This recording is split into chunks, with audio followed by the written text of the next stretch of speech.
I'd originally planned that January and for this year I would be dedicated to writing my second novel, which is still my main goal.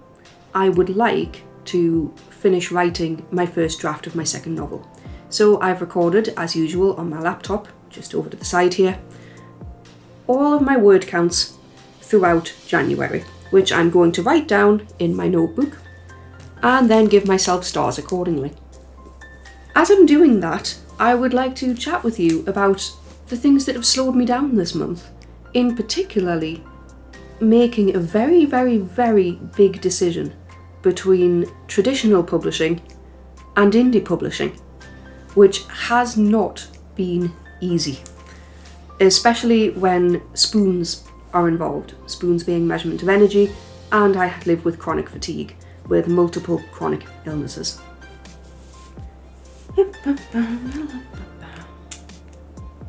Let's see, that's 755 words, and very strong start, very strong start. The 26th was the last time I wrote something for the month. But that was for good reason. I was rather distracted back by novel 1. And that rather creates a bit of a flaw in this entire procedure, because I'd set myself a tariff of saying that for every 400 words I would write, I would give myself 1 gold star. I didn't factor in any of the other revisions or edits that I may have to have done to novel 1.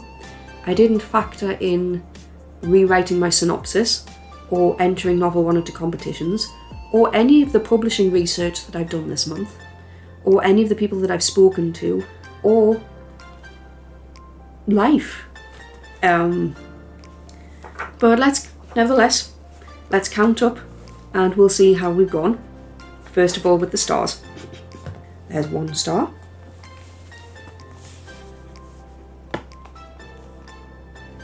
It was also nice in December to finally cash in a lot of those books that I'd owed myself from across the previous few months. Financially, I hadn't been able to get out and buy more books. But then Christmas came and I was able to afford more. So I had owed myself quite a number, because the way this tariff works is for every so many minutes I've worked or so many words, I give myself 1 gold star. And for every 10 gold stars that I earn, I can officially trade them into myself to say that, right, okay, you've earned the right to buy yourself a new book for reading material. I've got to say, I'm getting through that Christmas influx at quite a pace. And there's that 1. Okay, so this is 1, 2, 3, 4, 5 stars, and a total of 5,550 words.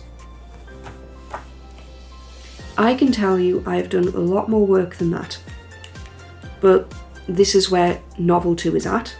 I'm currently in chapter 3/4, I think I've started chapter 4. And I'm hoping to get a lot more words this month now that things with novel 1 have kind of simmered down a bit. So, where is novel 1? Novel 1 is currently sat with a sensitivity reader, and I am overjoyed at that. Overjoyed. I have also done an awful lot of soul searching over these past few months. My goals for January last year for the year was to start querying my novel, which I'm titling Vermilion Rising or Drawing Red. More details for that are on my website, www.adaraspence.com. And long story short, my querying didn't necessarily get me anywhere. This is by sending, out of batches of queries, but very selectively to the agents I was sending them to. Maybe it's that my query wasn't the best, or maybe it's that my synopsis wasn't the best. Then I just didn't get everything in there, the whole dimensions of what I was trying to do. Maybe it was just my sample pages weren't the best. But ultimately the feedback I got in some parts was, this is going to be a hard sell. And with the state of the industry at the moment, if you already don't have a very large platform, or you are literally ticking every single box for what is sellable at the moment and kind of on trend, then why should a publishing house take you on and take that risk? Why would they put money into a debut author and take that risk unless they are certain it is something that will sell, it's going to be an easy sell? It's a criticism that people have been saying for a long time, which is if you go into a supermarket, you will see the same author names over and over and over again. Or celebrity names, potentially with ghostwriters. It takes an incredible amount to publish in traditional today. Publishing houses are businesses, and they will only take you on if they think that they can make money. And that is a very big gamble. And their ability to take that gamble is becoming stricter and stricter. So the people who do then get a publishing deal are becoming fewer and fewer and fewer. It's becoming rarer, and even when you do get that, the advances that you get, so the payment for your royalties, is also getting less and less.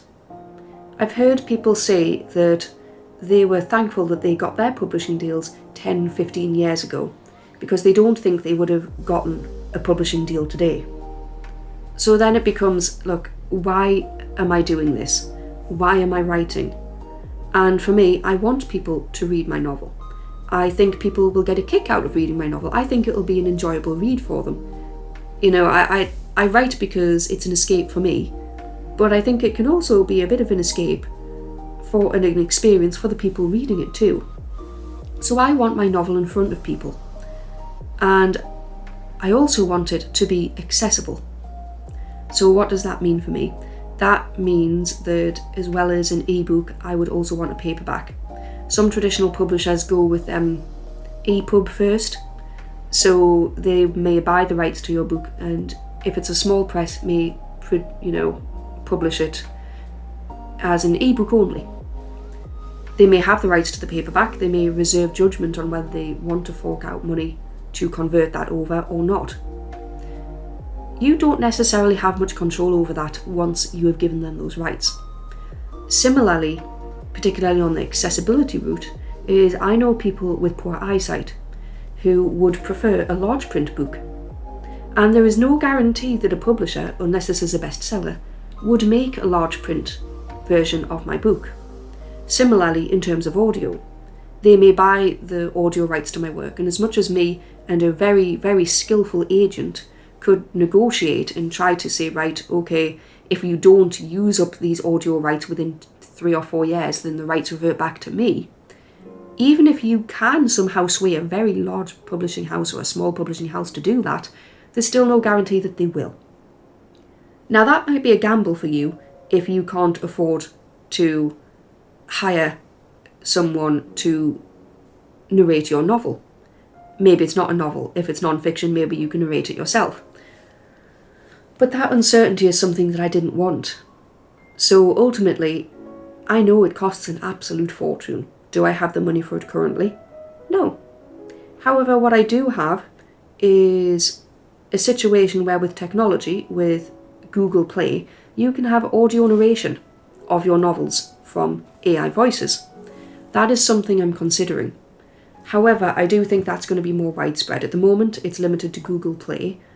I can see, though, in a few years' time, with the way that things are going, that it may spread to other platforms. For example, Kindle. I am in no way undervaluing the human voice or the human expressions. That is always my first preference. But I can see it becoming an industry, even in traditional publishing, where one day we may get 2 versions of an audiobook. One being AI, priced at a slightly lower price point, and another one with an actual actor or actress, a voice actor or voice actress. And I would be willing to pay premium for those. Just like I would pay premium for a beautifully designed hardback of a book, or to get it first, for first listen. I think there's room for both. I would love to see what I can do to get a voice actor or voice actress to voice my works. That is something I'm still looking into, but ultimately the decision to do that would remain with me if I went with indie publishing. The other thing to factor into this is energy. I know a lot of people with chronic illnesses by this point, and a lot of people take this in different ways. For example, some people are very happily traditionally published. They think that it works quite slowly, the traditional publishing path, much slower than with indie publishing and self-publishing. I'll get to that is a bit of a slight difference later on. So for some people, they think, yes, only one novel a year, maybe less than that, that is perfectly fine with me. My goal is to get readers to go into Waterstones or Barnes & Noble and they can pick up my book off a shelf, and that's more likely to happen if I am traditionally published. So they will work for years and years and years to polish their one novel, maybe a duology, and to get that out. And that is fine.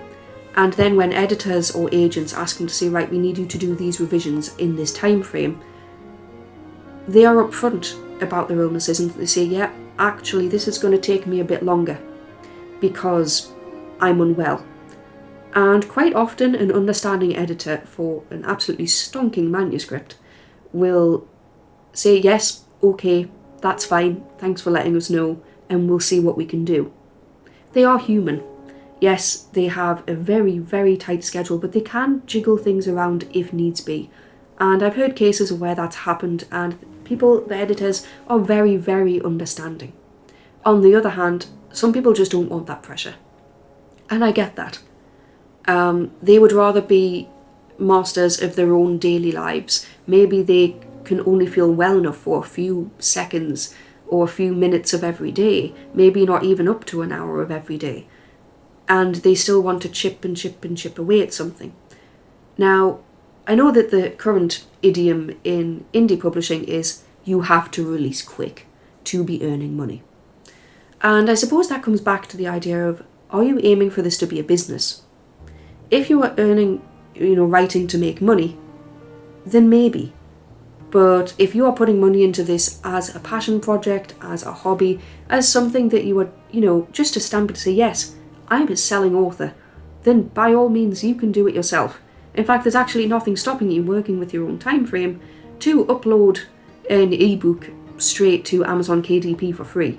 There is nothing stopping you. The things stopping me from doing that, as I've said, are I want options for accessibility, and I also want options of quality as well. It came to me that from the point of view of an author, it's like, ooh, there's a stigma there. I mean, even as we say traditional versus indie, traditional always comes up first in the conversation. Why? It's kind of an unwritten bias because that's the status quo. Everyone needs that book deal. That traditional, it has the gatekeepers for a reason. It's to ensure that there's quality there. But from a reader's perspective, how much do they know about publishing? To them, a good book is a good book and a good read is a good read. From my point of view, the difference is, okay, so who's paid for those editors and who's paid for that cover designer? Because as long as I do all the work for the developmental edits, and I hire good editors, and I work with them to make my novel the best it can be, then I can produce a novel which should be as high a quality as anything else that you're going to pick off a shelf. And that's the sort of quality I want, and it's why it's taken me about 3 years at the moment, maybe 4 now, to get to the point where I'm at. And I've done an awful lot of research, and what I found especially quite astonishing is about said gatekeeping. In traditional publishing, you have to query agents. With that comes a lot of rejection, sometimes even no response at all. The query trenches for me were absolutely silent. I think I got one person who found me in a Twitter pitch competition, and I was very thankful for their input into my novel. And, they're excited for the concepts, but, they had someone kind of in similar genres. It wasn't really what they were looking for, especially with the slightly paranormal slant. And that's fair enough. However, mentally, if you're doing this as a hobby or a passion project and not necessarily as a business, how much mentally, for your own sake, can you take of that rejection? And is it worth it? Is that toll of the constant rejection worth it? And you're told time and time again, well, if you're going to be a writer, get used to rejection. But why? Why does that have to be the case?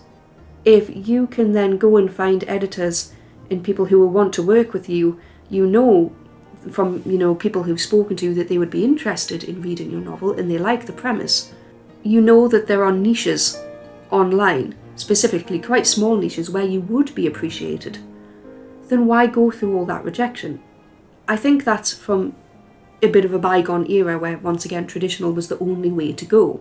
But once again, their businesses and their focus is to make money, which is very similar to independent publishing, but not self-publishing.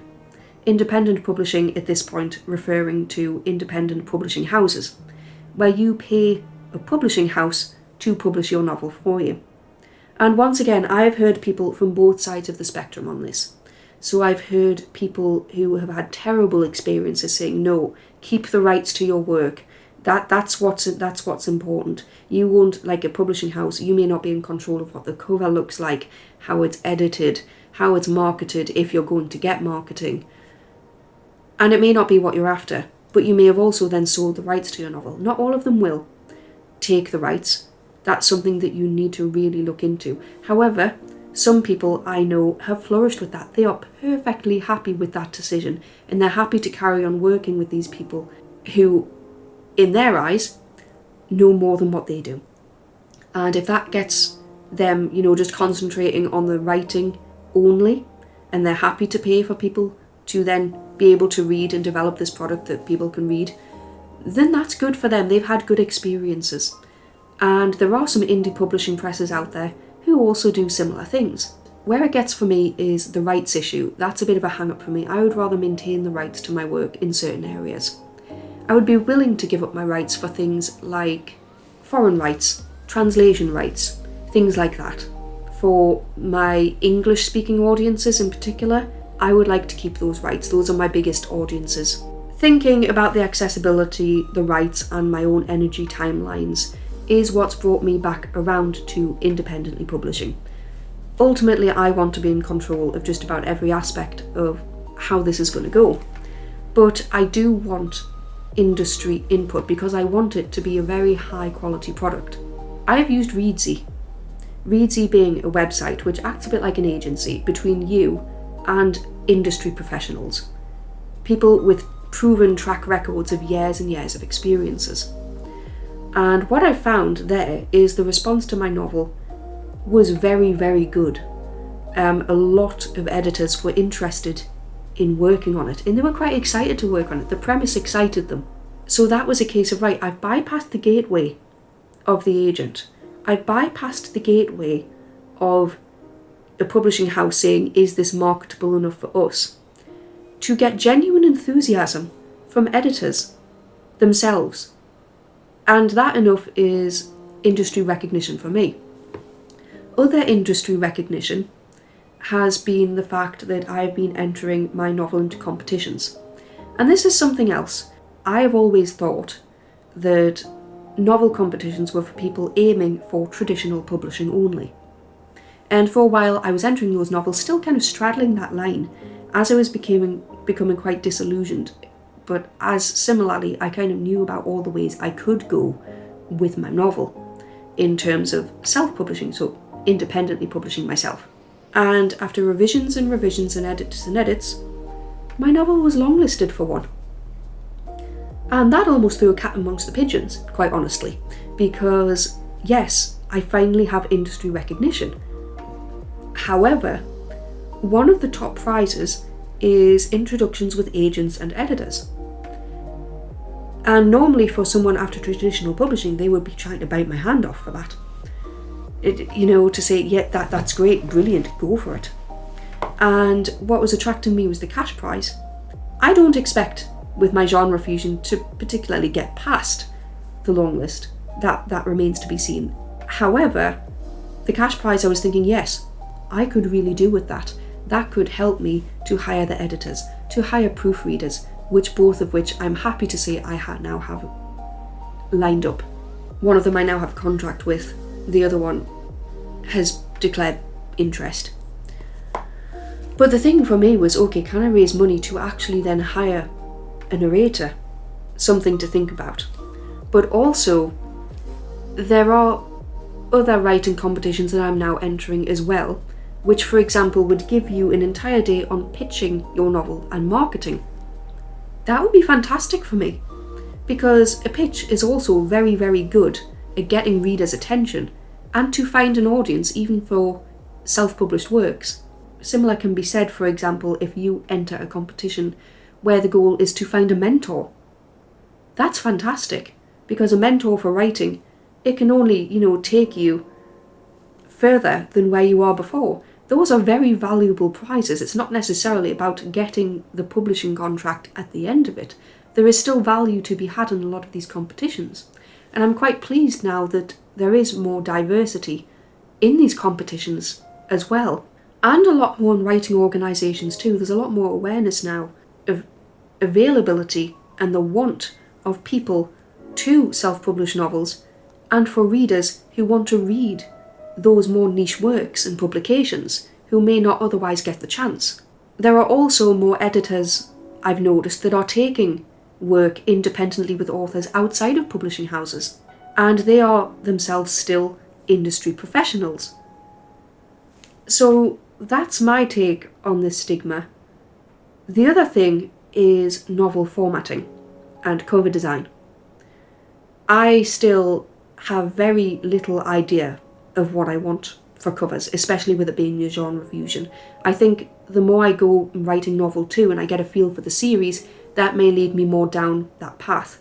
So I would be willing to take advice from cover designers, which once again I would try to hire professionals who have industry experience, because I want a high quality product. For me, it's not so much about making my money back.